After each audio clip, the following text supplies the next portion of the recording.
जमीयत-उल-हिंद के पदाधिकारियों के द्वारा मौलाना के साथ हुई बर्बरता को लेकर डीएम के नाम एक ज्ञापन सौंपा है, जिसमें उनके द्वारा अलीगढ़ के थाना दहली गेट क्षेत्र में मौलाना के साथ हुई मारपीट व हिंदूवादी नेताओं के द्वारा प्री प्लान तरीके से षड्यंत्र रचने की बात कही है, जिसको लेकर राजनीतिक पार्टियों के लोगों के द्वारा जमीयत-उल-हिंद का साथ देने की बात कही है। सपा व कांग्रेस का साथ जमीयत-उल-हिंद को मिल चुका है। इसमें लगातार आला अधिकारियों से आरोपी नेताओं खिलाफ कार्रवाई की मांग बड़े स्तर पर शुरू हो चुकी है।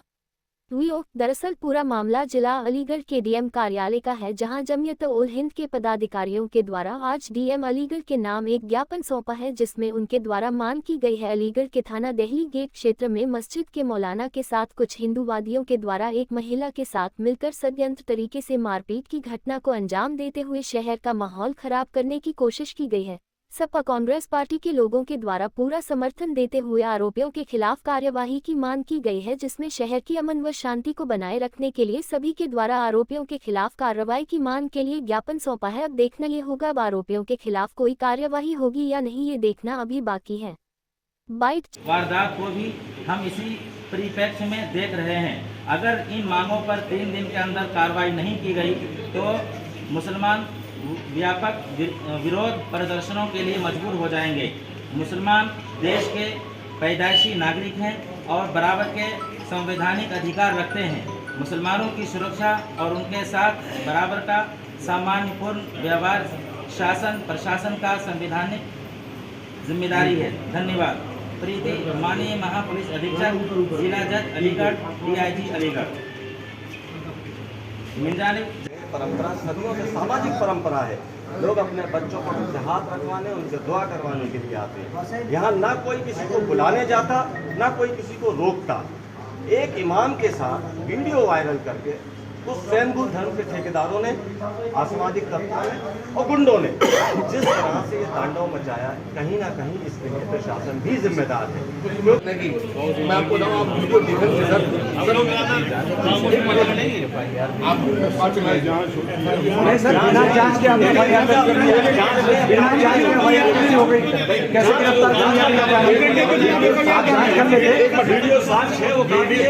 चंद गुंडे जो है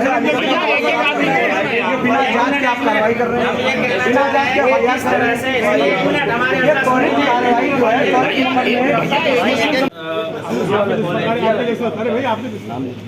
जांच और जिन लोगों ने नाम क्योंकि दूसरी जो वीडियो वायरल हुई साफ तौर से बिल्कुल जाहिर हो गई, उनको जबरदस्त तरीके से धोखा गया था कि तुम ये कर रहे थे, और जो इस महिला ने उन पर चप्पल बरसाई।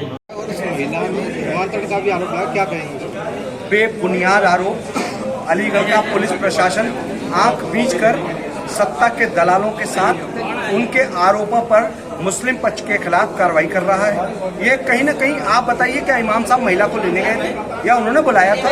इमाम साहब के पास ला करके और इस तरह से बजरंग दल से जुड़े हुए लोगों ने जो कार्रवाई की है उसका हम निषेध करते हैं और इमाम साहब को तत्काल रिहाई किया जाए और इसकी मांग लेकर हमने रख दिया है। और उसके अलावा जिन लोगों ने षड्यंत्र रचकर जो तथाकथित बजरंग दल के बताए जा रहे हैं, उन लोगों ने जिस तरह से षड्यंत्र रचा है वो साफ वीडियो में है।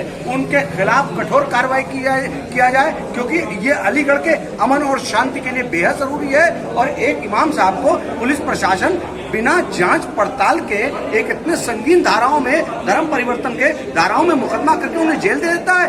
ये कहने का मतलब यही है कि कहीं न कहीं एक साफ दिखता है कि अलीगढ़ के अंदर पुलिस एक पक्षी कार्रवाई में बिल्कुल भी नहीं हिचकती और सत्ता के लोग, 4 लड़के, और कहां से दबाव आ रहा है, कैसे पुलिस कार्रवाई कर रही है, ये कहीं न कहीं सोची समझी रणनीति के तहत हुआ है। और उन लोगों को, जिन लोगों ने मौलाना साहब को फंसाया है और ऐसे गंभीर धाराओं में उन्हें जेल भिजवाया, उनके ऊपर एनएसए लगना चाहिए और उनके घर के पर बुलडोजर चलने चाहिए ऐसे लोगों के खिलाफ, क्योंकि ये मामले नहीं है, ये अलीगढ़ के शांत माहौल को खराब करने का तैयारी है। 2024 में पूरे हमने 3 दिन का टाइम दिया है। यहाँ पर अलीगढ़ के मुस्लिम समाज के सभी तबके के लोग आए हुए हैं, हम उनके साथ आए हैं। 3 दिन का टाइम दिया है, आश्वासन पूरा मिला है। 3 दिन के अंदर अगर कार्रवाई नहीं होती तो अगला लोकतांत्रिक गर्व मुस्लिम समाज लेकर तैयार खड़ा है और मुस्लिम समाज अब चुप बैठकर देखने को तैयार नहीं है। पूर्णतः जिम्मेदारी प्रशासन की होगी, पुलिस की होगी।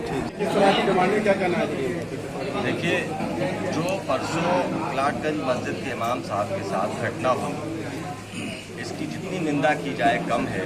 जिस तरह से वीडियो वायरल करके एक इमाम के साथ बदतमीजी की गई है, कहीं ना कहीं ये शहर का माहौल ख़राब करने का प्रयास किया गया है। और मुस्लिम समाज के तमाम बुद्धिजीवी, चूँकि इमाम हमारा रहबर है, हम सब उसके पीछे खड़े हुए हैं। किसी भी इमाम के साथ भविष्य में इस तरह की किसी भी घटना को बर्दाश्त नहीं किया जाएगा। और जो घटना हुई है इसके संबंध में आज जिलाधिकारी महोदय को ज्ञापन दे दिया गया है, जिसमें तमाम जिम्मेदार साथी, मुस्लिम संगठन, हिंदू उलमा हिंद के तमाम जिम्मेदार साथी सभी ने अपनी मांग रख दी है। तत्काल इमाम साहब को रिहाई के साथ किसी भी मस्जिद में कोई भी ये स्वयंभू जो धर्म के ठेकेदार हैं, जिन्होंने गुंडई का लाइसेंस ले रखा है, जब चाहते हैं जिसके साथ बदतमीजी कर देते हैं, हमेशा शहर में आग लगाने का प्रयास करते हैं। प्रशासन को आज बता दिया है कि अगर इस तरह की गुंडई होगी, इस तरह से समाज को खराब करने का काम किया जाएगा तो मुस्लिम समाज इसको बर्दाश्त नहीं करेगा। वीडियो अलीगढ़ प्रशासन के पास है, जिलाधिकारी महोदय के पास है, एसएसपी महोदय के पास है, डीएम सिटी महोदय के पास है। सभी नाम चिन्हित हैं, उसमें तात्कालिक कार्रवाई चाहिए और इमाम साहब की रिहाई चाहिए और शहर में इस तरह की कोई घटना ना हो, इसका पूर्ण आश्वासन चाहिए। 2024 के चुनाव को लेकर ही तो जगह जगह प्रदेशों में, प्रदेश के तमाम जिलों में इस तरह का माहौल ख़राब किया जा रहा है। क्योंकि सत्ता में जो लोग बैठे हैं वो कांग्रेस में चुनाव लड़ना चाहते हैं, उनके पास कोई मॉडल नहीं है, कोई उनके पास किया हुआ काम नहीं है। लेकिन मेरी अलीगढ़ के सभी अमन पसंद आपसी सौहार्द बनाए रखें और भाईचारे को खंडित न होने। एडीएम सिटी साहब से मुलाकात की क्या? कल परसों की बात है, एक मौलाना साहब हैं, हमारे मुफ्ती इमाम साहब हैं, उनको ज़बरदस्ती जेल भेज दिया गया। अभी डीएम जब उसकी सच्चाई सामने आई तो उसकी वीडियो हमें मिली। हमने वीडियो को एसएसपी साहब को भेजा, डीएम साहब को भेजा और सीओ फर्स्ट को भेजा। जब उन्होंने वीडियो देखी सच्चाई तो ये सामने आया कि बजरंग दल की और आरएसएस के जो गुंडे हैं वो अलीगढ़ का माहौल ख़राब करने की कोशिश कर रहे हैं। अलीगढ़ को हरियाणा जैसा, नू जैसा माहौल पैदा करने की कोशिश कर रहे हैं। ये बीजेपी की सोची समझी साजिश है और इसके अंदर एडमिनिस्ट्रेशन नाकारा रहा। एडमिनिस्ट्रेशन नाकारा रहा क्योंकि वो उन लोगों को नहीं रोक पाया और बल्कि उनके दबाव में आकर मौलाना को, जो उनका मौलाना इकबाल साहब को जेल भेज दिया गया। जब उनको ये सच्चाई दिखाई गई तो उन्होंने कल सुबह से लेके और शाम तक ये कहा कि मौलाना को छुड़ा लो, छुड़ा लो। मैंने ये कहा कि मौलाना को हम नहीं छुड़ाएंगे, मौलाना को आप छोड़िए, मैंने जमानत नहीं कराएंगे हम, पहले इनकी एफआईआर कराइए, बाद में मौलाना को हम छुड़वा लेंगे। आज ज्ञापन के माध्यम से क्या? अब ज्ञापन के माध्यम से ये दिया गया है कि ये सब जो माहौल हो रहा है एक पक्ष के खिलाफ, हम लोग ये चाहते हैं कि हमारा शहर, हमारा मुल्क, हमारा उत्तर प्रदेश बिल्कुल शांत रहे।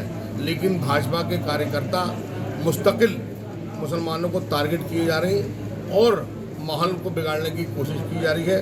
इसलिए हमने एडमिनिस्ट्रेशन को लिख के दिया है, इसको देखें, वरना कभी भी इस शहर के अंदर आग लग सकती है। विधायक जी, एक सवाल है, नाकारा प्रशासन कौन है? वो बताइए।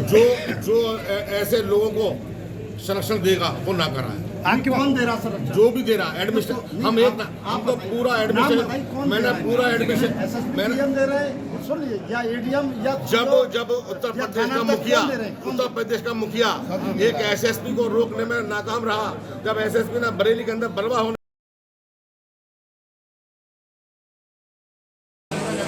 मुफ्ती साहब ने जो मांग की है मैं उसकी पुरजोर अंदाज में दायर करता हूँ और हुकूमत से जो है और यहाँ का जिला प्रशासन है उससे मांग करता हूँ कि हमारे इमाम साहब की बिला शर्त रिहाई कराया जाए और जिन लोगों ने माहौल खराब करने की कोशिश की है उनके खिलाफ सख्त कार्रवाई की जाए।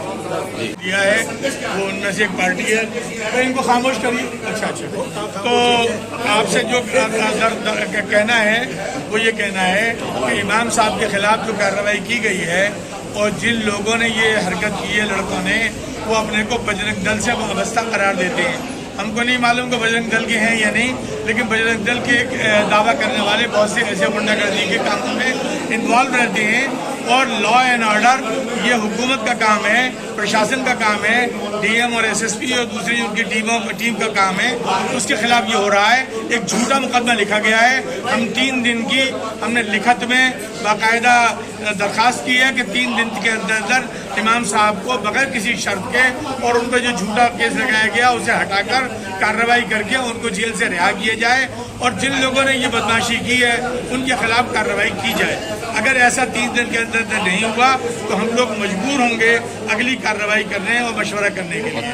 मैं समझता हूँ कि ये जैसे हमें यकीन दिलाया है एडीएम साहब ने कि हम इसको जल्द से जल्द करेंगे। मुझे यकीन है कि वो झूठा जो उसमें दफ़ा लगाई गई है धर्मांतरण की, वो उस दफ़ा को ख़त्म करके और बाकी मुकदमा दफ़ा को ख़त्म करके इमाम साहब को बिना शर्त रिहा करेंगे और झूठे केस लगाने वाले पुलिस वालों के खिलाफ भी और जो झूठे गुंडागर्दी करने वाले उनके खिलाफ कार्रवाई करेंगे। मौलाना मुफ्ती